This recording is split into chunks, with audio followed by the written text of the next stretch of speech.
Viral di TikTok sebuah video yang merekam kerumunan massa pada pameran anime di Mall of Indonesia, MOI, Kelapa Gading, Jakarta Utara, Sabtu, tanggal 22 Januari tahun 2022. Pameran tersebut merupakan gelaran acara Anime Toku 2022 yang berlangsung mulai 14 hingga tanggal 23 Januari tahun 2022. Animo masyarakat terlihat begitu antusias pada perhelatan acara ini sehingga memadati area bazar di MOI. Warganet pun dibuat heboh dengan kerumunan itu hingga viral di berbagai media sosial, termasuk TikTok. Dalam video TikTok yang dibagikan akun @anggelaasesilia, ratusan pengunjung terlihat membludak dan tidak kondusif. Tak hanya dipadati oleh pengunjung biasa, dalam gelaran Anime Toku juga hadir para cosplayer yang juga turut memeriahkan acara. Mereka semua terlihat tumpah ruah mengerumuni area bazar dan tidak menjaga jarak. Alhasil video tersebut viral dan menjadi perbincangan banyak warganet. Kalau gak ada kepentingan jangan kesini guys. Rame banget lautan manusia, tulis @anggelaasesilia dalam videonya lengkap dengan emotikon menangis.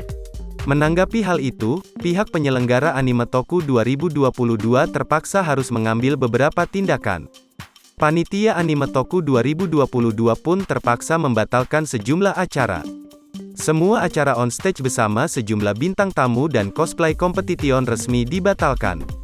Karena untuk menjaga kondisi event tetap kondusif melihat kondisi hari Sabtu ini yang sangat ramai, dan UTK mencegah adanya kerumunan yang lebih peak besok, serta untuk tetap menjaga event dengan protokol kesehatan yang ketat, maka semua acara onstage dan cosplay competition UTK besok Minggu dengan terpaksa dan berat hati kita batalkan, ujar panitia melalui akun resmi Instagram @animetokucon yang dikutip Tribun Travel, Minggu, tanggal 23 Januari tahun 2022.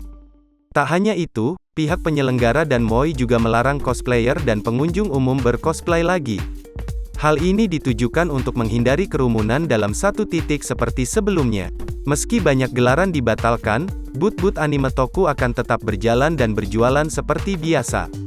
Mohon maklum atas kondisi ini, dengan harapan agar protokol kesehatan tetap dijalankan oleh semua pada saat event, dan agar event tetap berjalan dengan nyaman dan kondusif hari terakhir minggu besok, tutur pihak penyelenggara.